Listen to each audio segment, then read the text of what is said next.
Saludos cordiales. Este es tu profesor Luis Vega González y tengo para ti una nueva conferencia de tu canal de YouTube, Puente Exegético.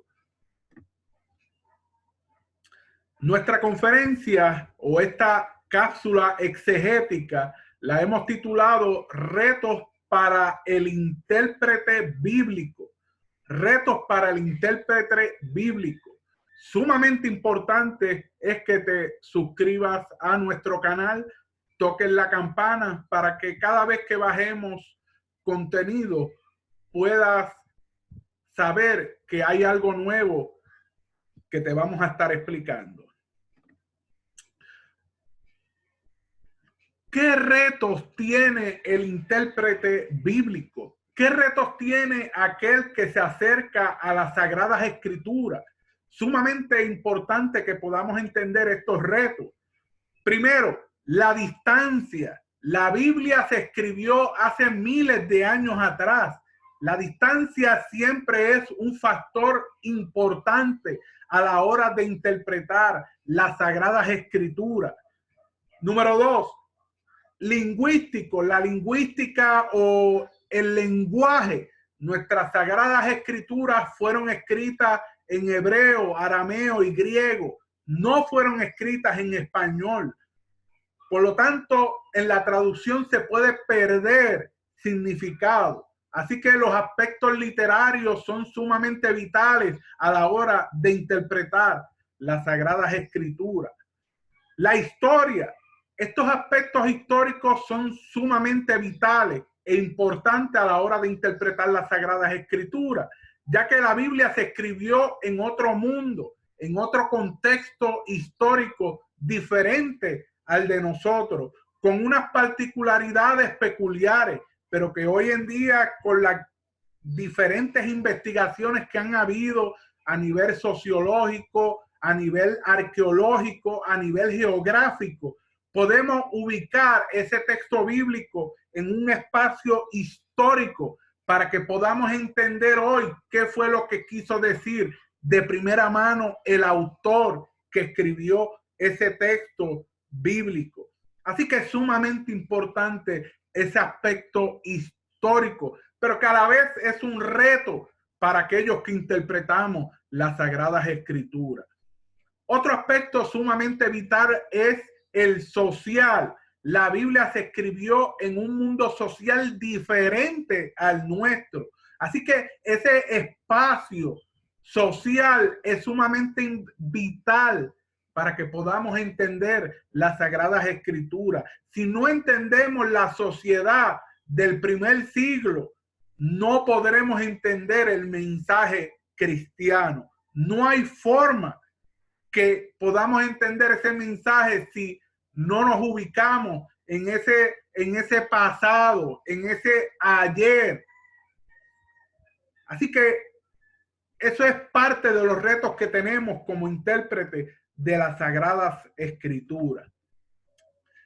Severino Croato nos dice que para poder interpretar el texto sagrado tenemos que ir a tres fases particulares, ya que nuestro texto fue escrito hace muchos años atrás, bajo una historia diferente a la nuestra, bajo unos parámetros sociales, políticos, culturales diferentes. Necesitamos una ciencia, necesitamos unos métodos que nos ayuden a entender ese texto bíblico y a ubicarlo en su contexto histórico, literal, social, político. Por lo tanto, se ha creado lo que conocemos o lo que nos explica Severino Croato como el detrás del texto, en el texto y el delante del texto. En el detrás del texto entendemos el texto en su trasfondo histórico-social. Así que haremos un análisis histórico-social de el momento en que fue cristalizado ese texto bíblico para poder ubicar ese texto dentro de un trasfondo histórico y social. En el en el texto entendemos el texto en su trasfondo literario. Así que es sumamente importante que podamos ubicar ese texto en un trasfondo literario para poderlo entender. Así que los géneros literarios nos ayudan en esos fines. Tenemos en el Nuevo Testamento los evangelios, las cartas y el Apocalipsis. Son tres géneros literarios totalmente distintos y no podemos interpretarlos de la misma forma. Necesitamos unos procesos exegéticos, hermenéuticos particulares para cada uno de ellos para poderlos entender. En el Antiguo Testamento tenemos la poesía hebrea. El libro de los Salmos está compuesto dentro de un contexto literario de poesía hebrea. Por lo tanto, hay ya unos mecanismos particulares y unas características particulares que tiene ese texto que debemos considerar a la hora de interpretar esos salmos. Así que estos géneros literarios, en el del texto, buscamos esa parte literaria. Y por último, el delante del texto. En el delante del texto es el proceso hermenéutico. Es donde entendemos lo que el texto nos quiere decir hoy. Lo aplicamos a nuestra vida en el día de hoy. Así que, sumamente importante, si usted es de aquellos que aman la palabra del Señor, no puedes pasar por alto el hecho de que necesitamos una ciencia, unos procedimientos que nos ayuden a entender el texto bíblico. La reconstrucción del texto. Y para eso buscamos lo que conocemos como la crítica textual. Del Nuevo Testamento existen aproximadamente 5.314 manuscritos que fueron elaborados en diferentes épocas y muchos de ellos son variantes, o sea que son diferentes. Muchos predicadores en diferentes mensajes dicen, hermanos, vamos al texto original. Querido hermano, los textos originales ya se tuvieron que haber desintegrado hace cientos de años atrás. No tenemos textos originales. Tenemos manuscritos que datan de diferentes épocas. Por lo tanto, si eso es así y tenemos manuscritos de diferentes épocas, necesitamos métodos científicos, exegéticos que nos ayuden a entender ese texto bíblico, que nos ayuden a entender cuáles son los manuscritos más importantes que tenemos. Y obviamente, mientras más antiguo el manuscrito, más importante es. Mientras más reciente el manuscrito, menos credibilidad tiene. Así que la necesidad de métodos que nos ayuden a reconstruir el texto ante la ausencia de textos originales. Por lo tanto, no hay forma en que podamos entender el texto bíblico a cabalidad si no vamos a la crítica textual para poder reconstruir ese texto original hipotético lo mejor posible. Así que la crítica textual es el proceso literario a través del cual intentamos reconstruir sistemáticamente el texto bíblico más antiguo posible. Más antiguo posible. Porque ¿qué nos dice la lógica? Que los manuscritos más antiguos son los que están más cerca del original. Ante la ausencia de textos originales, tenemos que ir a los más antiguos. Y los más antiguos se han encontrado en Qumrán, para eso del 1940. Se encontraron en Qumrán.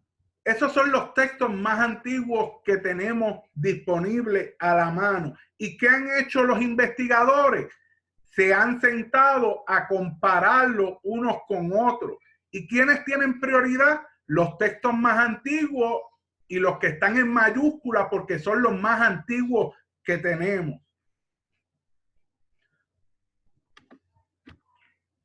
Las variantes son de 4 tipos. ¿Y por qué son variantes? Porque en la antigüedad no habían computadoras, no habían memorias como las tenemos hoy en día, no existía la nube que podemos llevar información, no existía nada de eso, por lo tanto todo lo escrito que existía se daba en el contexto de alguien que en la antigüedad se le conocía como un escriba, que tomaba los textos y los transfería, los volvía a escribir. Pero eso tiene un gran problema y tiene un gran costo. El hecho de que muchos escribas, número uno, añadían información al texto. Número dos, omitían. El escriba omitía una o más palabras en el texto. Número 3, transposición. El escriba alteraba el orden de las palabras del texto. Como he dicho en otras grabaciones, no es lo mismo yo me río en el baño que yo me baño en el río. El tú cambiar las palabras de un lado a otro cambia todo el sentido de la oración. Y número 4, sustitución. El escriba sustituyó una o más palabras del texto. ¿Cómo hoy en día podemos entender y saber esto? Porque cuando tenemos tantos manuscritos y de diferentes épocas, podemos sentar a ver esos manuscritos. Y como el más antiguo es el predilecto, es el más importante, es el que más tenemos que considerar, ese es el que vamos a utilizar como parámetro para evaluar a los demás manuscritos y para saber cuáles manuscritos son similares y cuáles manuscritos son variantes. Cuando hablamos de variantes, estamos diciendo que tienen algún tipo de añadidura, algún tipo de omisión, algún tipo de transposición o algún tipo de sustitución. Así que, querido hermano y amigo que me estás escuchando en esta hora, no hay forma en que podamos interpretar el texto de forma efectiva si no conocemos esta ciencia. Y en esta hora yo te invito a que te suscribas a mi canal, escuchen nuestras conferencias y tengas estas herramientas. Desgraciadamente, la mayoría de los predicadores que escuchamos constantemente y en medio de esta pandemia, todo el mundo está predicando por Facebook y por YouTube y por diferentes plataformas, no tienen herramientas para poder entender el texto bíblico. Así que no le podemos decir a un ciego que guíe a otro ciego, pero desgraciadamente eso es lo que ocurre en las ciencias bíblicas. Un gran colaborador, Alexander, uno de mis estudiantes, me decía en estos días, escribía que hay analfabetas bíblicos. Y él tiene toda la razón. Hay personas que desgraciadamente tienen puestos en la iglesia, son ministros, predican constantemente y no tienen las mínimas herramientas posibles para interpretar el texto bíblico. Muchos piensan que debemos conformarnos con el llamado que Dios nos hace. Dios nos llama al ministerio, pero el ser capaces de prepararnos nos toca a nosotros, no le toca a Dios. Vamos a dar un ejemplo para que usted tenga idea de lo que estamos discutiendo aquí. Marcos capítulo 9, del verso 14 al 29, nos trae la historia del niño endemoniado. Y es bien interesante porque aquí podemos aplicar la crítica textual. Mire lo que nos dice la Reina y Valera, y esto es uno de los grandes consejos que le damos a los predicadores y a los maestros. Deben tener varias versiones de la Biblia. No todas las versiones de la Biblia utilizaron los mismos manuscritos y yo te lo voy a demostrar aquí ahora. Mire cómo dice la Reina y Valera de 1960. Y les dijo, en la historia de Marcos, no voy a explicar la historia de Marcos capítulo 9, pero si usted quiere escuchar un sermón de Marcos capítulo 9, 29, vaya a mi canal de YouTube, el sermón Honor y Vergüenza.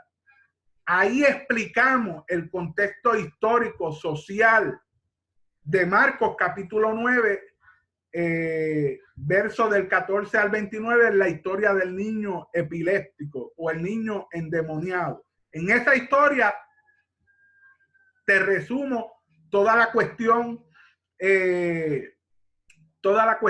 del contexto histórico, social y la crítica textual en un sermón. Pero ahora te lo voy a explicar solamente la crítica textual. Y les dijo, en Reina y Valera 1960, y les dijo, este género con nada puede salir sino con la oración y el ayuno. Ahora vamos a ver qué nos dice la Dios habla hoy, que utiliza otros manuscritos diferentes a la Reina y Valera de 1960. Dice la Dios habla hoy. Y Jesús les contestó, a esta clase de demonios solamente se le puede expulsar por medio de la oración. Y ahí nos preguntamos, ¿por qué Reina y Valera presenta el ayuno y por qué la Dios habla hoy elimina o no tiene el ayuno? ¿A quién vamos a escuchar? ¿A la versión Reina y Valera o a la Dios habla hoy? El problema usted lo resuelve cuando tiene las herramientas de la crítica textual. Los manuscritos más antiguos, escuche bien, los manuscritos más antiguos no presentan el ayuno. Por lo tanto, ¿qué tipo de añadidura es? ¿Qué tipo de variante es el texto de Marcos 9 en la Reina Valera? Es un variante de añadidura. ¿Por qué? Porque se le añade el ayuno. Así que cuando tenemos las herramientas de la crítica textual, podemos reconstruir ese texto bíblico al más original posible. Al más original posible. Al más original hipotético. Seguirá siendo hipotético porque no tenemos los escritos originales, pero nos vamos a acercar más a ese escrito original.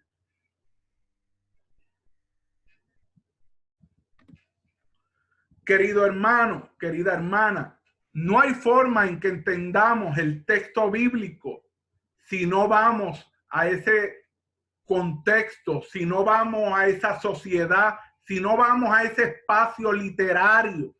Así que para eso necesitamos herramientas. Aquí está tu programa Puente Exegético por YouTube, que gratuitamente te estamos llevando estas cápsulas exegéticas y estas conferencias para que tú te puedas instruir, para que puedas ser mejor predicador, para que se pueda ser mejor maestro, y todo desde la comodidad de tu casa y gratuitamente. Lo único que tienes que hacer es suscribirte, escucharnos y aprender. ¿No entiendes las escrituras? Yo te explico. Esta fue una cápsula exegética, retos para el intérprete bíblico. La paz de Dios sea sobre cada uno de ustedes. Bendiciones y Dios les bendiga rica y abundantemente.